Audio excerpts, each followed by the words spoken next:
Since the Wii was first announced, the dream of one-to-one swordplay has been sought after by players and developers alike. Attempts have mostly disappointed, and the original Red Steel was no exception. Red Steel 2 is the added benefits of Motion Plus and an extended development schedule, but does it finally deliver the gameplay you've been waiting for?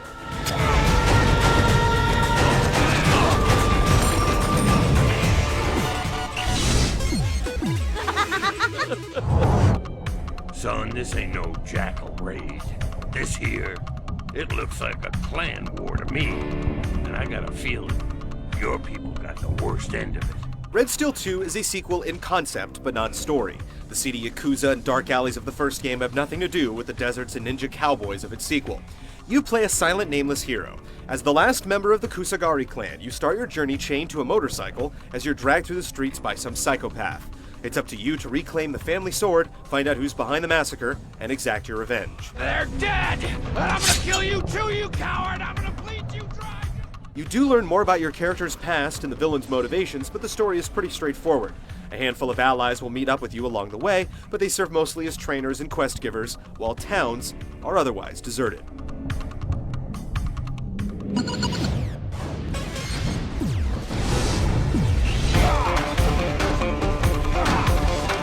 Discarding multiplayer entirely, Red Steel 2 puts the focus on its single-player campaign. Levels are fairly open, with sections unlocking as you accept new quests, and you can wander at will until you proceed to the next chapter. Rather than being seamlessly connected, however, passages are split by huge doors, poorly masking loading times as you wait through long, awkward animations.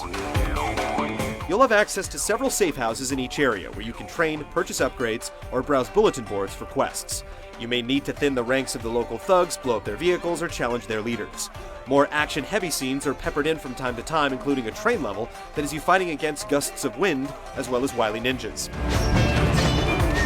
The game also has its share of aimless backtracking, though, as you complete repetitive filler quests like activating communication towers and tearing down wanted posters. You'll also need to smash everything in sight to collect cash for shops, which can get wearisome with motion controls. Speaking of shops, Red Steel 2 keeps the action fresh by continuously improving your arsenal right until the end of the game. You can purchase additional guns, new attacks, stronger armor, and upgrades to improve weapons and special techniques. In all, the campaign lasts roughly 10 hours, and you can revisit chapters in challenge mode as soon as you complete them.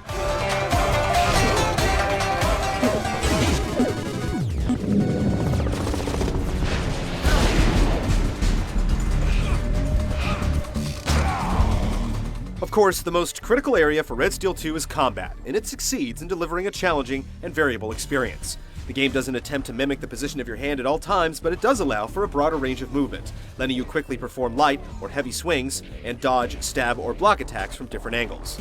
It can take a little time to master the timing and nuances, but a gauntlet of training sessions helps get you adjusted.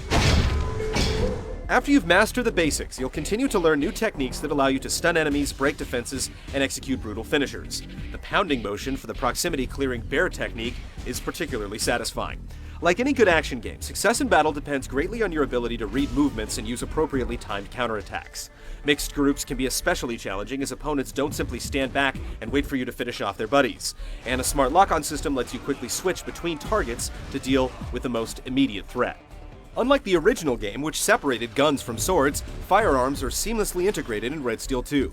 You can pull the trigger to fire your pistol at any time and quickly switch to a shotgun or machine gun with a quick tap of the D-pad.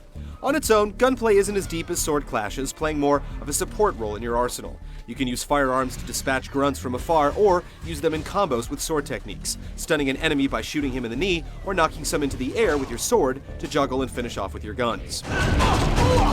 Combat is king once you sink your teeth into it, but there's not much else happening in the game. You'll occasionally come across switches that need to be twisted to different positions, or safes that have to be cracked by listening for clicks as you turn the remote by your ear. However, platforming is entirely automatic, and none of your stylish moves are ever used to do anything interesting in the environment.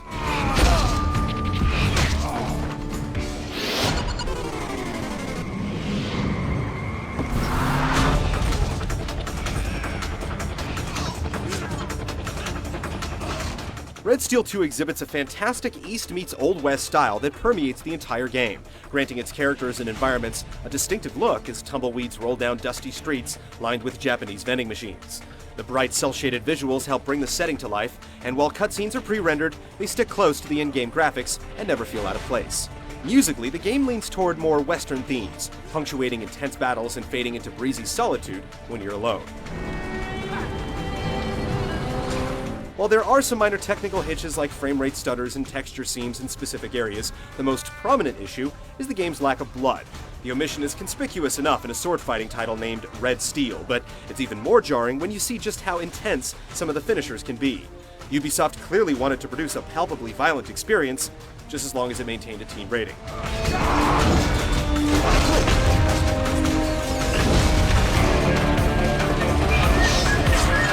Red Steel 2 has it where it counts, with a deep combat system that continuously improves as the game progresses. It could do with more interesting tasks outside of battle, but it nails the swordplay like no game before it.